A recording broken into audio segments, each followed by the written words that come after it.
In Amazon PPC, choosing the right keywords is half the battle. How selective you are in the keywords you are bidding for really depends on function of ROI and growth.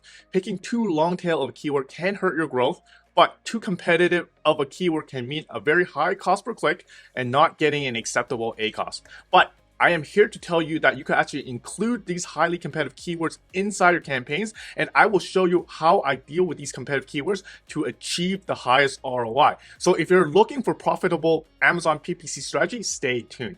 I'm Rick Wong, an Amazon seller and also the founder of SellerMetrics, an Amazon marketing agency. If you are interested in content such as this one, where we talk about the latest Amazon news, tips, and hacks, I invite you to subscribe.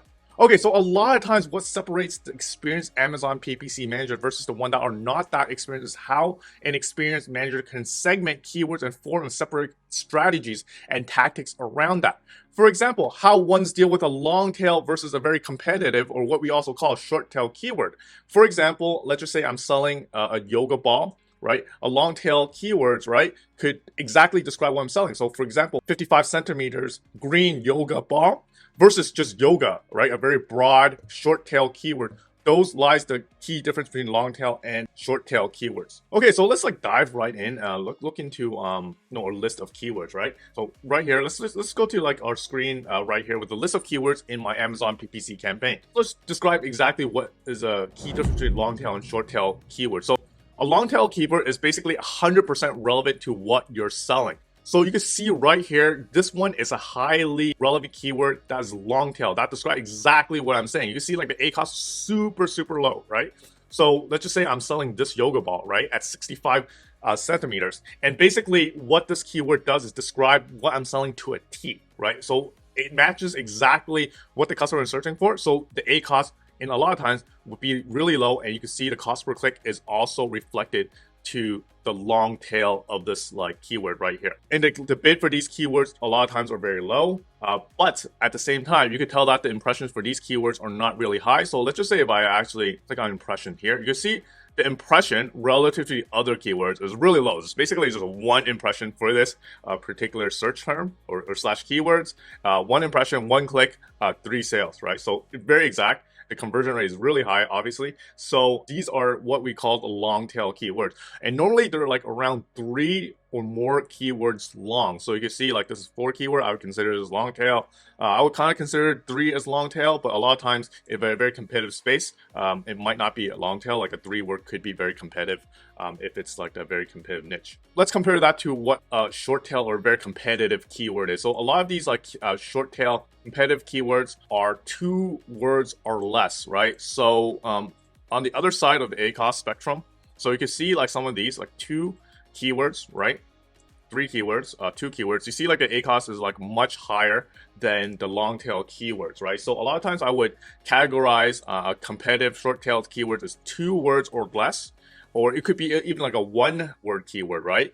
So I'm selling a yoga ball. So if I'm bidding on the term yoga, that's not 100% unrelated, but it's very broad, and the cost per click for yoga would probably be really high, right? So a lot of times you would probably not bid for something like that irrelevant, right? So these are very broad keywords, right, with a lot of search traffic, but definitely not 100% relevant. I would say it could even be less than 50% relevant, right? So I gave you the example of the yoga ball. So the previous example was 65 centimeters green yoga ball. And then a very broad example, the competitive keywords or short tail keyword example would be yoga or yoga ball in this example. I think the yoga ball right here. So this is a very highly competitive keywords. So 30% ACoS is actually not too bad for this competitive keywords. But if I were to bid for yoga, I think the conversion rate and also the ACoS would be a lot higher. So what should I do with these highly competitive short-term keywords, right? So a lot of Amazon PPC managers choose not to actually bid on them at all in any way, right? What I would never do or suggest anyone never do is to actually overbid for them or basically use the Amazon suggested bid on these keywords, right? What I would like to do is massively underbid for them. And I'll show you exactly what I would do, right? My strategy is called broad, low, as in broad match types, broad keywords, and low bid, right? Another thing that you could do is like add bid modify. So I will show you right here on what I mean, right? Okay, so let's just say that I'm trying to like sell this green yoga ball right here. So let's say manual. Okay, so let's just say how I deal with these very competitive keywords. So let's just say go to like the suggested keyword. So it's pretty obvious like which one is like a very competitive keywords. So yoga ball, right? I think the cost per click is a lot higher than say if I were to go down. For example, exercise for pregnant. So that's a long tail keyword. So you can see like the bid is like relatively lower in terms of suggested bid. And home exercise is very broad, but it's not that related. So you can see like the long tail keywords. The suggested bid here is like relatively low. So you can see like the market price difference between a long tail keyword and also competitive keywords. So what I like to do a lot of times is that for the keywords that require a significant bid, such as like yoga ball, right? I know the suggested bid says like $1 or something, but to be honest, I think it's a lot higher. Let's just say you're selling like a new yoga ball, right? I'm pretty sure you need to bid higher than like $1 or something to get some impression. So I honestly don't think that this suggested bid right here makes any market sense. So let's just say that the yoga ball, right? You actually need to pay at least like $2 something to get some impressions. So what I like to do is I create like what I mentioned, a broad low campaign, as in broad keyword, broad match type, and also a low bid. So in this case, its suggested bid is $1 something. What I would like to do is like, I would like put like 60 cents, but I'm also only using a broad. So that would be half the suggested bid. But when you choose this keyword, right, it needs to be at least somewhat relevant to your product, right?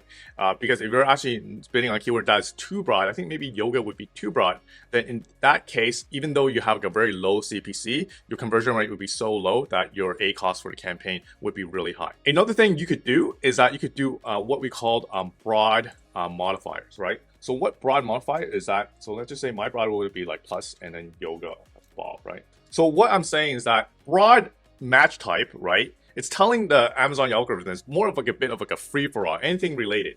So the search term that it's also bidding for, right, does not necessarily have to include yoga and ball, right? But broad modifiers, right, with the plus sign ahead of the keyword, it basically tells the Amazon advertising that for these broad match type, right, the customer search term requires the actual word yoga and also ball in it in the same order, right? So even though it is broad match, it requires Amazon to actually include the yoga and ball in it, right? So that is also what I would also bid for, 50 cents as well. Actually, maybe a bit higher, maybe 60 cents. Yeah, so basically that is my broad low strategy, right? And I'm gonna go into one of the campaigns and show you how it's doing, right? So I have a broad low campaign in one of my accounts. Okay, so I started a broad low campaign right here.